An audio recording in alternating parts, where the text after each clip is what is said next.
Well, today marks the one-year anniversary of President Donald Trump's inauguration. Thousands of activists marching today, protesting the Trump administration. Hundreds of women's marches held in major cities all across the country today, from New York to Dallas to right here in Metro Atlanta. And our very own Christy Etheridge was there and got a chance to speak with some of the ladies here in Atlanta and learn why they are marching. The morning after a government shutdown, a couple hundred people showed up for what they're calling a spontaneous women's march. They ended up right here at the steps of the Capitol building because the people who work here are the ones they want to hear their message the most. This is what democracy looks like. I was personally very upset by what I saw happening at the highest levels of our government.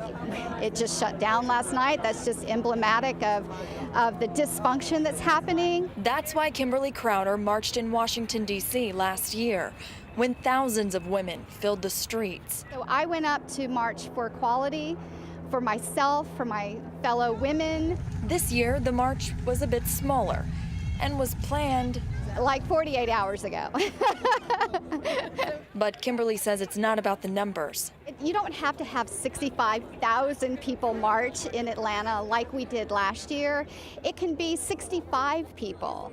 But if every individual makes a phone call to an elected official, sends an email, tweets out a concern, starts a discussion on Facebook, we've seen it this past year how powerful that can be.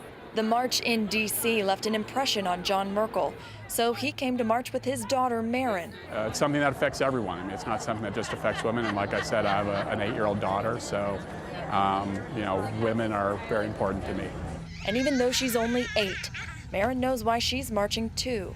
Basically, we're here marching for women's rights, equal pay, the right to do anything men can do and stuff like that. Even when the march was over, the rally was not. Many people walked here to ride the resistance train, aka MARTA, to the next event, Power to the Polls. I want to see some dance moves. That event brought a crowd and quite a few top-name speakers, including actress Alyssa Milano.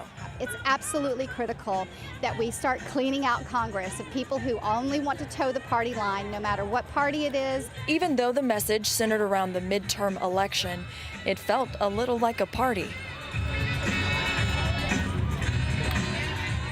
Congressman John Lewis and Hank Johnson were scheduled to be here, but because of the government shutdown, they couldn't make it. So instead, they decided to step out of the chambers just long enough to make a call. The MC put the microphone up to the phone and they spoke to the people that way.